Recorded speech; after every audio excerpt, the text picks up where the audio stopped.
Hello, नमस्कार, आदाब, सत श्री अकाल और अस्सलाम वालेकुम। मैं मोहम्मद अहमद काज़मी लेकर आया हूँ आपका पसंदीदा कार्यक्रम नज़र दुनिया पर। इस कार्यक्रम में हम जिस तरह से अब से पहले भी बड़ी ख़बरें विदेशों से हम आपको देते रहे हैं, उसी का सिलसिला आगे जारी है।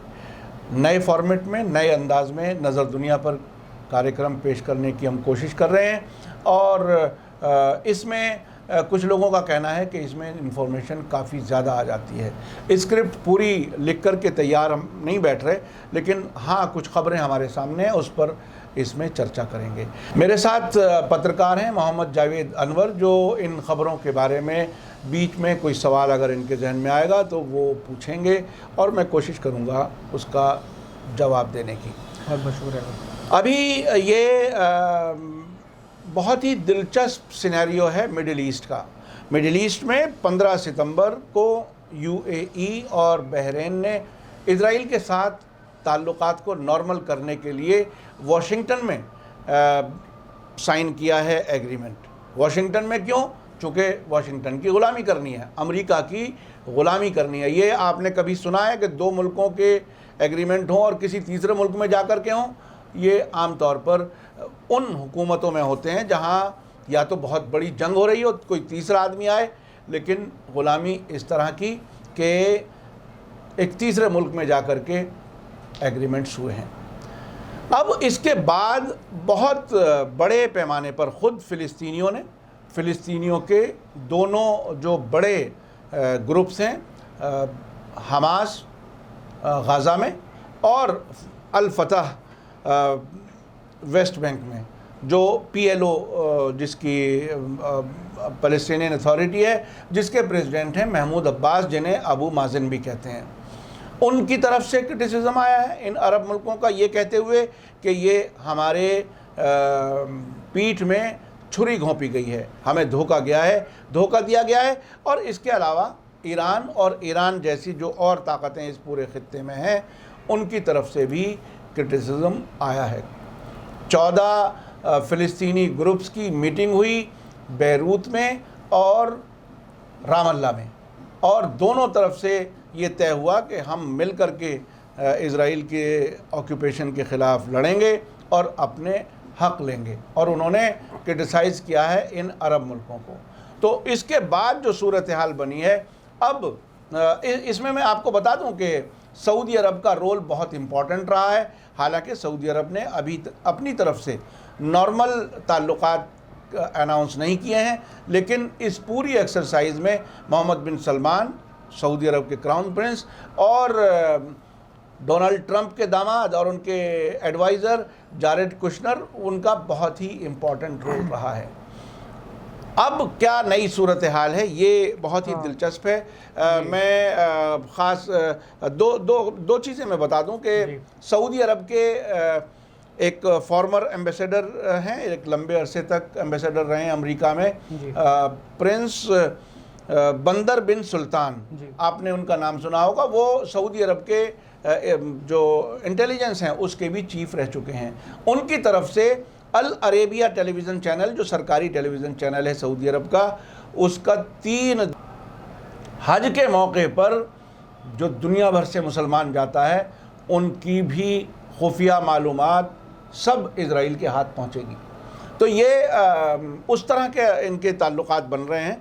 अब इनको अब ये दोहरे चेहरे की जो बात आपने कही, दोहरा चेहरा तो सीधा ये है कि वो एक तरफ तो मुसलमानों का लीडर भी बने रहना चाहते हैं, इसलिए कि वो अमेरिका और इजराइल का कुछ और ज़्यादा खिदमत अंजाम दे सकें, और दूसरा ये कि उन्हें उनकी हुकूमतों को प्रोटेक्शन मिले।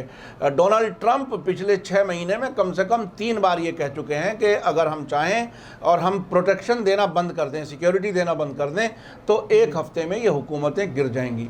अब उन हुकूमतों को बाकी रखने के लिए वो उन्हीं के इशारों पर जो भी वो चाहते हैं वो फैसले करा रहे हैं। तो ये इज़राइल के नज़दीक जाने का मतलब ये है कि फ़िलिस्तीनियों के हुकूक को पामाल करते जाइए। फ़िलिस्तीन अलग बनाने का जो वादा अब से पहले अमेरिका करता रहा है, अमेरिका ने पिछले 25-30 साल में जो पीस टॉक्स का तमाशा किया है, उसमें 1 इंच ज़मीन भी फ़िलिस्तीनियों को वापस नहीं मिली। और अब वेस्ट बैंक जो बड़ा इलाका है उसको इजराइल में शामिल करने की बात की जा रही है, और अमेरिका ने पहले ही ऐलान कर दिया कि हाँ हम तैयार हैं उसको रिकॉग्नाइज करने के लिए, इजरायली टेरिटरी के लिए। तो ये दोहरा चेहरा तो सिर्फ इसलिए कि मुसलमानों को धोखा दिया जा सके, बल्कि पूरी दुनिया को धोखा दिया जा सके। और वो एक तरफ हुकूमत उनके हाथ में, दूसरी तरफ इजराइल को मजबूत करने का इंतज़ाम वो कर रहे हैं अमेरिका के इशारे पर। और इनको डर दिखाया जा रहा है ईरान का, एक पिछले 10-15 साल एक नया डेवलपमेंट है।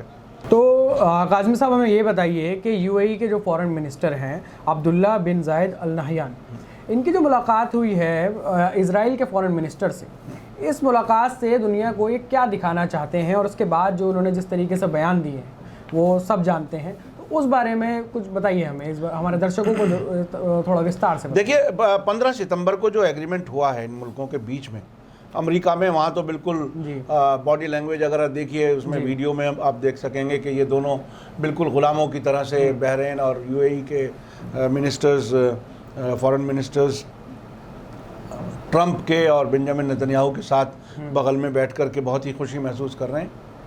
उसके बाद में ये पहली फॉर्मल मीटिंग थी इनकी, और जर्मनी में थी।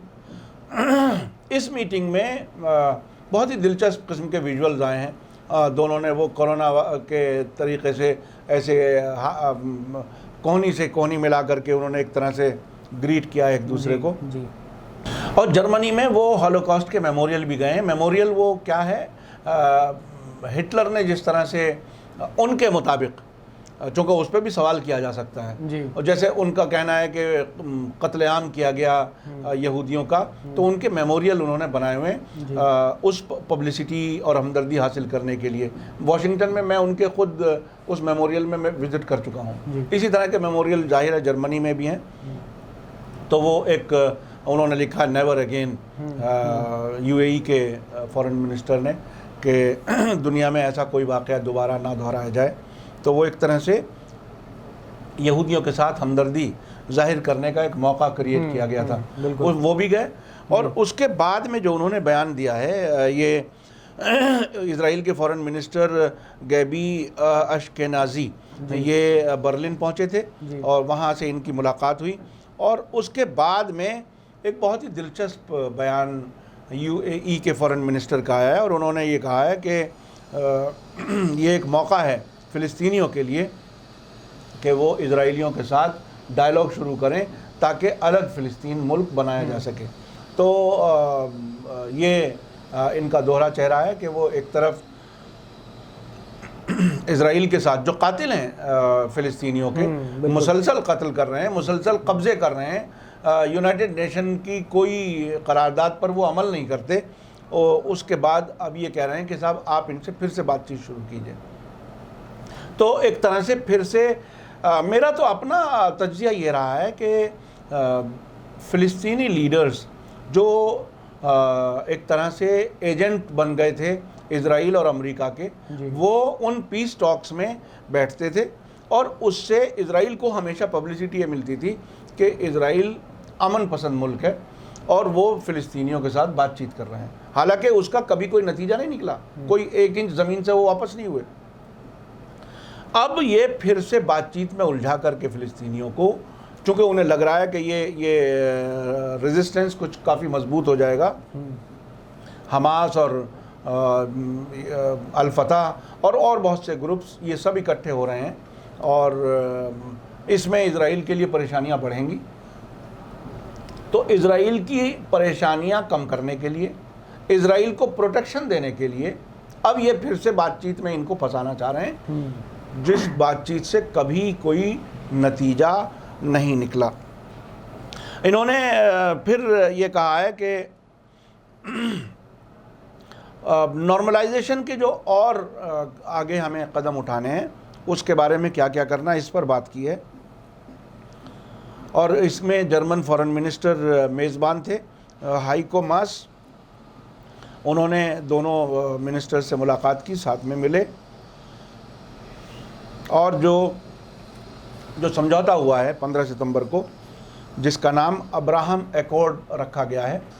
हाँ, वो अक्सर मिसलीड किया जाता है, ये कहा जाता है कि हज़रत इब्राहीम की औलाद में ही तीनों मज़हब बने, इस्लाम, यहूदी और क्रिश्चियंस। इनको नज़दीक लाने के लिए इन्होंने नाम इसलिए बहुत ही दिलचस्प रखा है, और उसमें ये कहा गया है कि आगे उसके तहत क्या क्या कोऑपरेशन हो सकते हैं उस पर बातचीत हो, और इसका असर इज़राइल फ़िलिस्तीन कॉन्फ्लिक्ट पर क्या होगा इस पर भी बातचीत इन्होंने की है।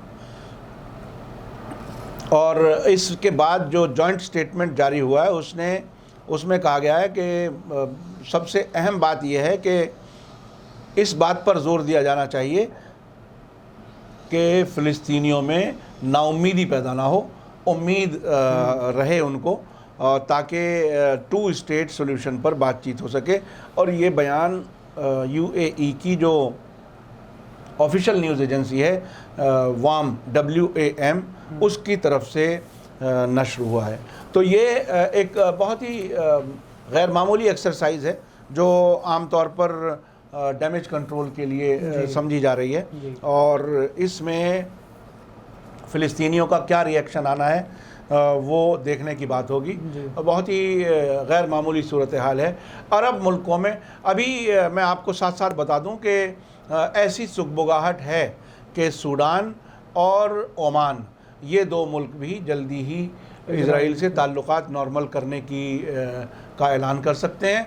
और सऊदी अरब के बारे में ख़ुद इज़राइली अखबारात, जिनको मैं अक्सर देखता रहता हूँ, उनमें इस तरह के एडिटोरियल्स आने शुरू हो गए हैं कि सऊदी अरब भी, जो अमेरिका में 4 नवंबर को इलेक्शन होने वाले हैं, प्रेसिडेंशियल इलेक्शन, उसके बाद बहुत जल्दी सऊदी अरब भी इज़राइल से ताल्लुकात कायम कर लेगा।